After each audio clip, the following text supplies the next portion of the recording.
Hello, everybody. Good afternoon, and welcome to another episode of School Food for Thought, the SNA podcast. I am very, very excited to be here, joined by Patti Bilbrey with Scottsdale Unified School District, and Laura Bruno, CEO of Buena Vista Foods, who's sponsoring this episode. Thank you so much, Patti and Laura, for being Happy here. to be here. Oh, so excited. We're going to have a lot to talk about. So I want to kick us off with what's probably on everybody's mind, right? For a few years now, we were hearing a ton and talking a ton about the new nutrition guidelines. So now they're out, and we kind of know what is ahead of us. The Secretary Cindy Long was here at ANC yesterday, and she said certainly it's over, but there's certainly a lot to do. So we're going to need a lot of creativity. We're going to need a lot of ingenuity to really help serve our students. So I want to kind of like to kick us off and see, Laura, from your perspective as a vendor, and then, we'll hear from you, Patti. And I know you guys know each other for a very long time, so I'm just going to sit back here and let you guys chat. Okay, well, I think in the beginning, with the uncertainty of the final rule coming out, we were on a little bit of panic. So we did a lot of product assessment just to see where we were analysis-wise.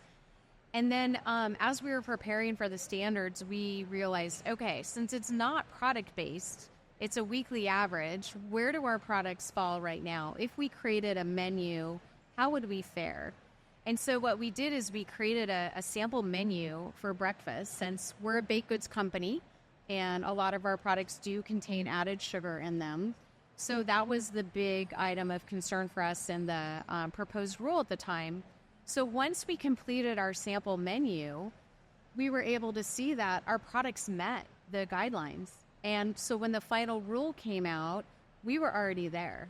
So we were able to publish this sample menu, and it's on our website right now at bvfoods.com.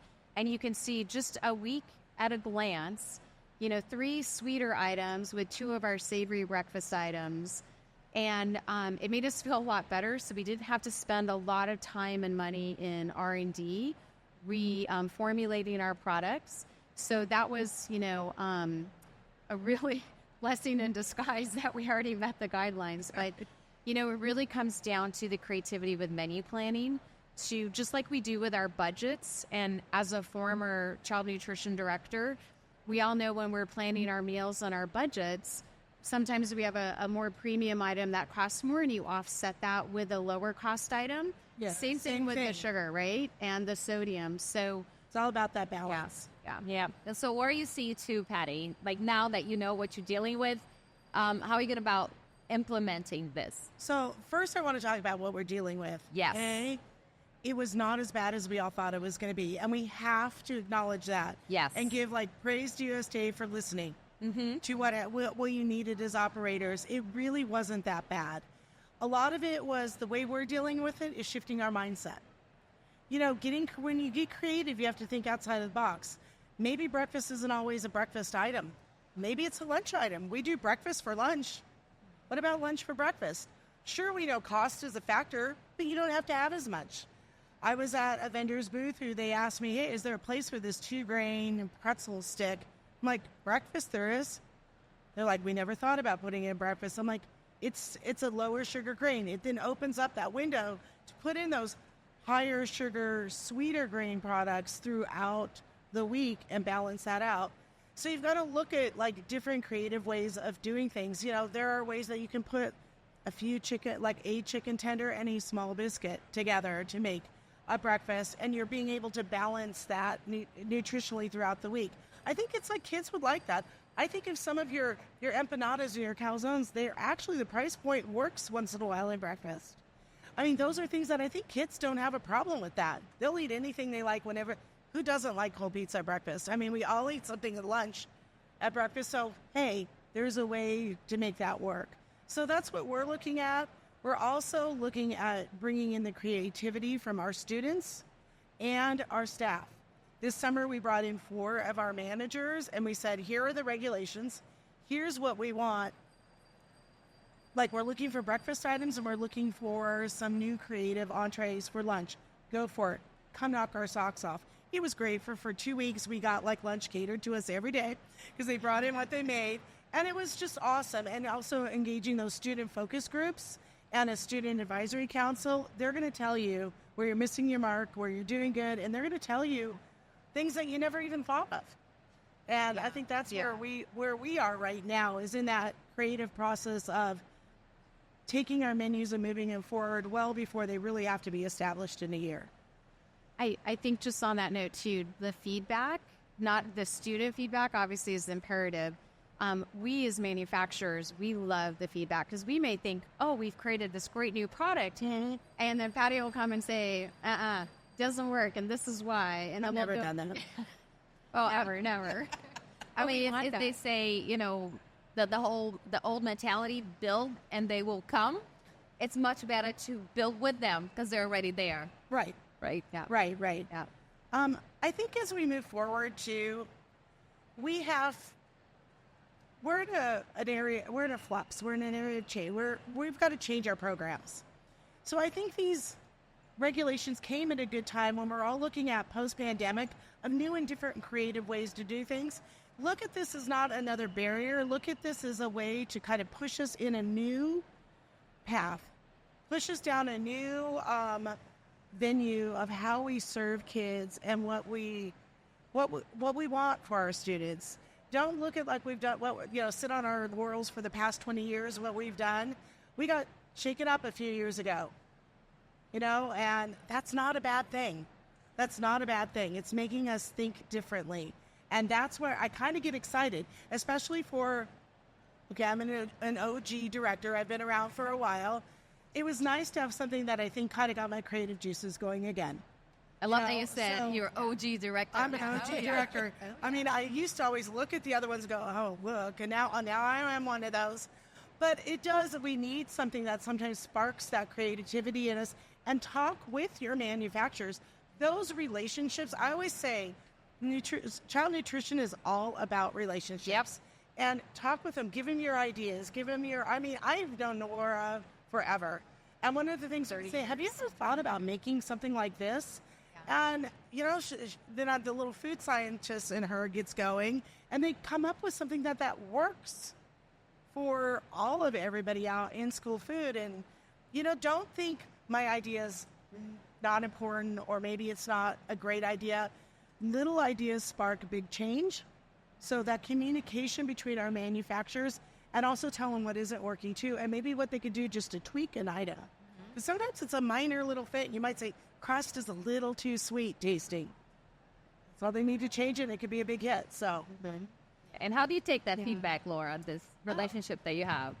Well, I try not to get my feelings hurt, but no, I mean, we need that feedback because we want the best product and the best quality of products out there. And without the feedback, we may have missed something just because we think we made it well and we hit certain nutrition parameters or clean label parameters. If it doesn't serve well or hold well, or the students don't like it, we've missed the mark.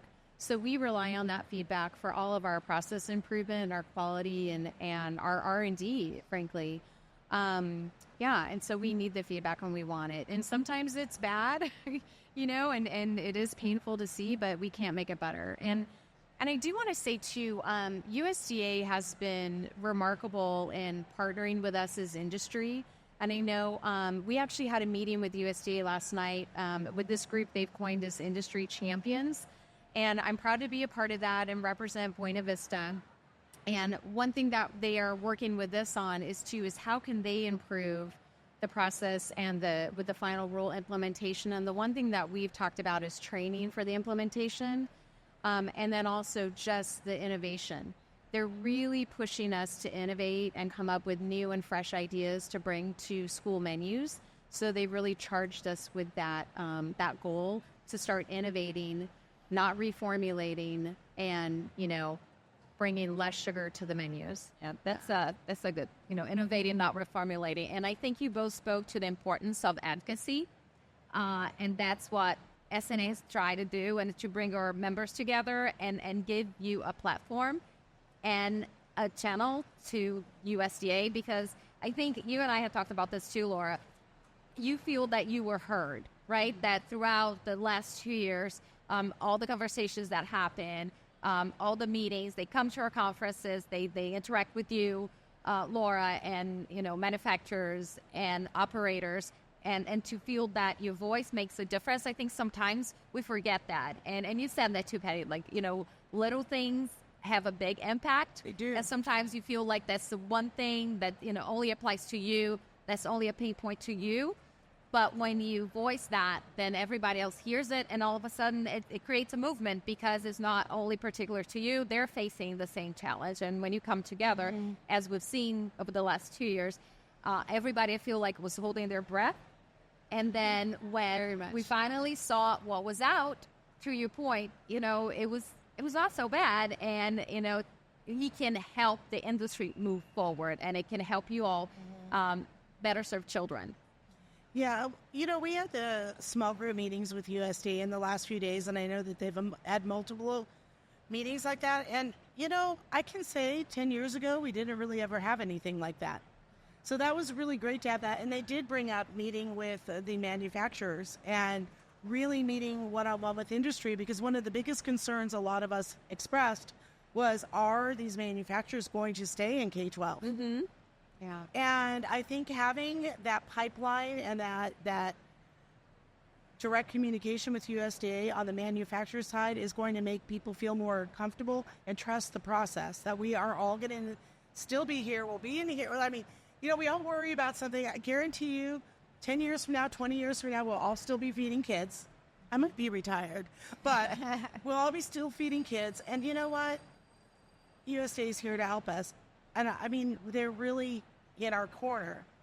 And that also makes me feel confident when I'm going forward and I'm trying to be innovative and think of new things, to realize that if I'm getting a massive pain point that I'm like, I have these great ideas, things I want to do, and I just cannot make it work.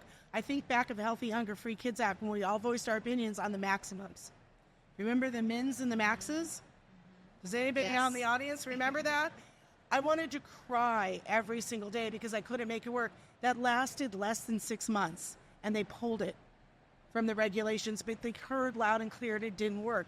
They listened, but you have to speak. And that's when you're going through your creative process, share what works, share what doesn't work, but also do acknowledge those aha moments, those wins, and share them. We're in the best industry in the world.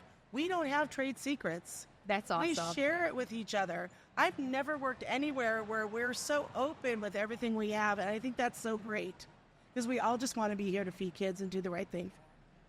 You have to share the apple hummus that you were just telling us about earlier. Yeah, so our managers, when we told them to just come up with something, we said we want to make our own hummus. Don't want to buy it anymore. We want to make it. That's awesome. So they came to us with lemon dill hummus, regular hummus, garlic hummus, chocolate hummus, red pepper hummus, which all makes sense, right? All of them delicious. Then they knocked it out of the park with an apple butter hummus. They mixed hummus and apple butter and actually topped it with little diced red and green apples on top, and it tasted like fall in a cup. It was like I could not stop eating it. Then they made an apple harvest parfait, and they cut the sugar down by putting the apple hummus on the first layer, sliced apple or diced apples, and then apple butter mixed with yogurt on the top, and it cut that whole sugar down because it didn't have yogurt throughout the whole thing. We thought, well, that's weird. Hummus on there. It was delicious. Kind of like a layered dessert. It was, and because the consistency worked, and kids just didn't know it was hummus. It's delicious. They took apple butter and mixed it with low-fat cream cheese to put on our cheese and apple platters, and it tastes like our cheese and fruit platters, and it tastes just like they're dipping in caramel. So you're getting kids to try different things by putting a little bit of something sweet, a little bit something good, but we're still meeting those sugar requirements. And I think that's probably our biggest pain point right now is the sugar.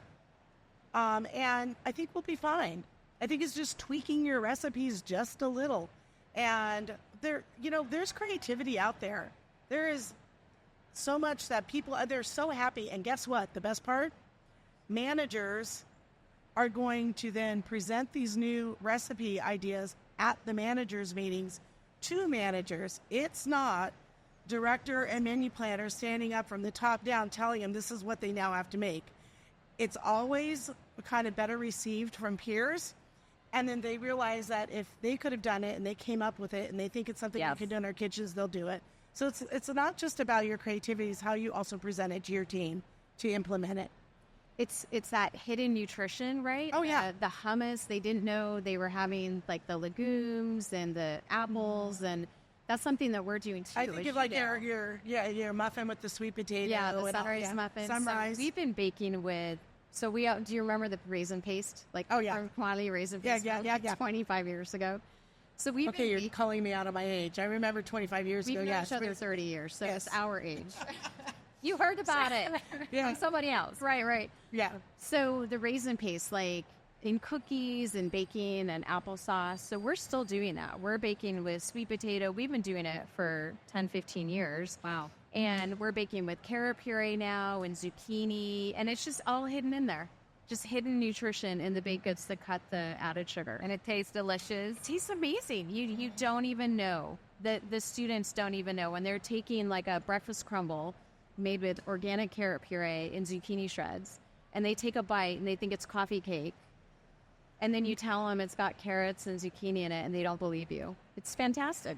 And they eat it up. It's delicious. I think you could also take different initiatives around the community or around the world and kind of pair that with why you're implementing a new idea.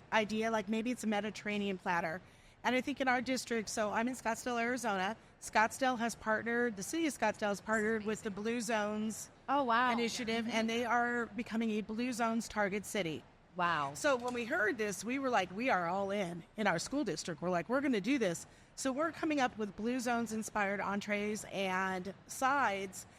And because the whole community is involved in the Blue Zones projects, maybe the kids would have never given a second look at a quinoa shaker salad, but now they will because it's got the special Blue Zone stickers that they see all over the community. It's all about health and wellness. It's about longevity. It's about, living your best life. And we always say, eat beans, eat more beans. That's their motto. Eat more beans. So when we introduce these items, there's a connection. You've got to connect sometimes why you're bringing out something that may seem healthier than just a piece of pizza. But why are they doing this? Not just because we said so, but it's because it ties to something that they have recognized out there in the media or out there in their communities. And so everybody's got that somewhere. Just look for it. Yeah.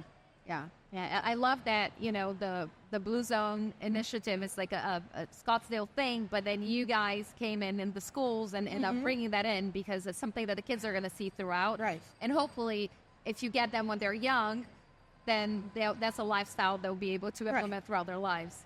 And don't get me started on beans, because I feel like I'm from Brazil, so I feel like the solution for every problem is rice and beans. Absolutely. It fills you up, you never go hungry, and it's delicious. It's the truth. What Dan Buhner from Blue Zone says is number one thing is eat more beans. Eat more beans. Fantastic. I think that's another one that has to be destigmatized, because there's all gives you gas, whatever. I'm like, an entire population of like Latin America, we eat that. We eat rice and beans for lunch and dinner. In other countries, they have it for breakfast as well. And it was just like, it's everybody eats it. It doesn't matter, kid, old, rich, poor. It's just delicious, and it fills you up. And it's cost effective. Exactly. Yeah. So, I mean, I think, Patti, you hit so many points about the new guidelines and how you can be creative and actually use them to inspire you and others here to go think outside the box and do delicious things. And Laura, you doing that with Buena Vista. And I also want to ask you, because when we were prepared for this podcast, obviously you're a vendor, you're here in school nutrition, but you see a lot of retail too. And what are some of the trends that you see in retail that you're going to bring to school nutrition while meeting the new standards? That's a great one, yes. So we're fortunate that our company, our sister company, does a lot of baked goods for a large national coffee chain. And so we're able to bring, say, our ham and cheese croissant that we make for such coffee chain, make it K-12 compliant, make it whole grain, reduce some of the sodium, bring it to K-12 because and we're going to continue to do that. because we know that students are going out to these restaurants and having this experience at these coffee shops and quick serve restaurants that are serving, premium items, branded, high quality, nutritious. So any way that we can, we're going to continue to bring those consumer items to K-12 and make them K-12 compliant. So that way the perception is there that, oh, I can go buy this at such and such, but it's $5. But I'm getting it at my school, almost the identical item for, potentially free or a lot less. And it's the same quality, the same food safety, everything involved. So that's something that we're really excited about. And also USDA is excited about it. They're thrilled with the success that we've had this past school year with our ham and cheese croissant launch. And they're excited to see what other items we're going to bring. So we have about 2 or 3 new items that will launch next spring that will also be out in the consumer world. So, yeah, because I think, you're the kids that it's not like, oh, I think in the past, maybe the standards were different, right? This is what we get in cafeteria. This is what we get at the restaurant. Now it's all blurry and it's social media and what. Yeah. So how come they can't make it here if they, if I can get it at the restaurant? So if you recognize a product and obviously you're like, well, this looks good. And if it tastes, because sometimes it looks good and you taste and you're just like, oh, that's not the same. But if you taste and it's equally delicious, then, you already have it there.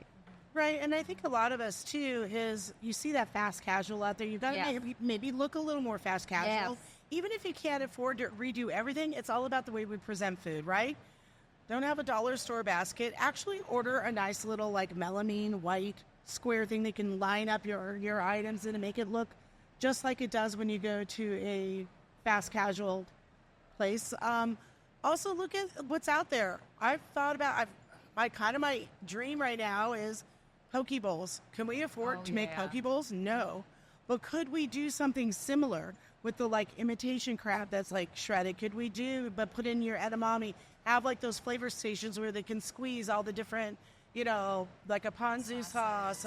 And that way we can control our sodiums by making ourselves and cutting them with maybe different items that bring that down per serving on the sodium, but still being able to give them what they see out in the retail marketplace, much like Laura's ham and cheese croissant, which is delicious, by the way.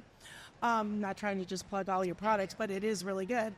But also setting up those flavor stations where they can customize, because you have those at those, everywhere they go. Casuals. They're able to walk up and put what they want. They can customize.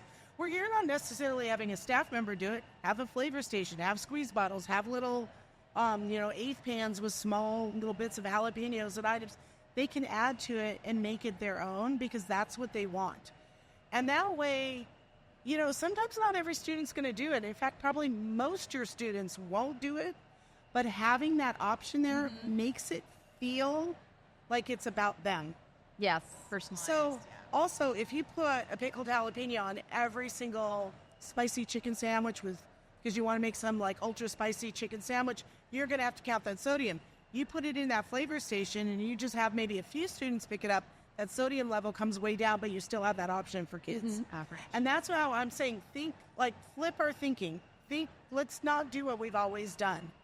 And go out there. I'm constantly, my team sometimes I think doesn't love when I pull out my phone, because they know I'm going to start scrolling through my photos to show them where I've been for the last week and what I've seen out in the marketplace. And I'll be like, have you seen this?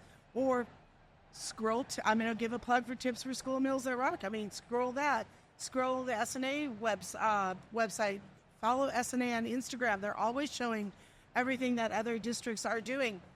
And you know what? Pick up the phone and call that director, because I guarantee you they're going to feel really honored that you loved what they did, and they're going to share what they do with you, and they're going to give you the pros and cons, the tips and tricks, and you're not going to have to reinvent that wheel and stub your toe.